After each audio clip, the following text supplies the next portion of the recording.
અત્યારે ખાણ ભારત દેશની અંદર ઉત્પાદન ઘટતું ગયું છે અને જરૂરિયાત જે ભારત દેશની અંદર 290 લાખ ટન ખાંડની જરૂરિયાત છે તેની સામે 260 થી 265 લાખ ટન જ ખાંડની ઉત્પાદન થયું છે અને વર્લ્ડની અંદર પણ ઉત્પાદનો કોઈને કોઈ કારણોસર ઘટતા ગયા છે, જેને લીધે ઇન્ટરનેશનલ માર્કેટો પણ અત્યારે ઊંચા છે.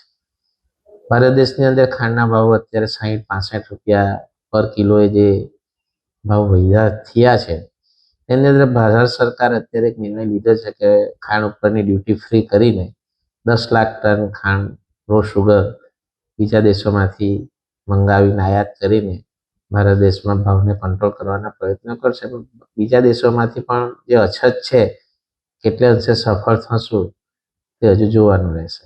અત્યારે ભારત સરકારે જે પેટ્રોલની અંદર 20% ઇથેનોલ મિશ્રિત કરવાનો જે નિર્ણય લીધો છે, ખેડૂતો માટે એક સારા આવકાર્ય પણ કહેવાય કે જે આડ પેદાશો બને છે તે સરકારે એના પર ભાવો આપીને ખેડૂતોને ટકાવવા માટેની પોતાની પ્રોત્સાહક નીતિ છે. પણ અત્યારે ઇથેનોલ 2 પ્રકારે બનાવવામાં આવે. જે આડ પેદાશ જે મોલાસીસ હોય તેમાંથી ઇથેનોલ બને અને બીજું ડાયરેક્ટ જ્યુસમાંથી ઇથેનોલ બને. પણ જ્યારે ખાંડના ભાવો જ્યારે 45, 50, 60 રૂપિયા જો ખાંડના ભાવો થઈ ગયા હોય તો ડાયરેક્ટ જ્યુસમાંથી ઇથેનોલ બનાવવાનું હવે પરવડવાનું નથી.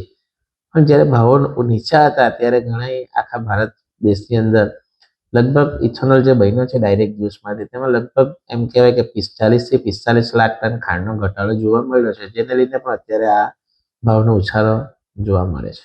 સરકાર કંટ્રોલ કરવાના પ્રયત્ન કરશે, પણ નવી સિઝન શરૂઆત થશે ઓક્ટોબર એન્ડથી નવેમ્બર સુધીમાં.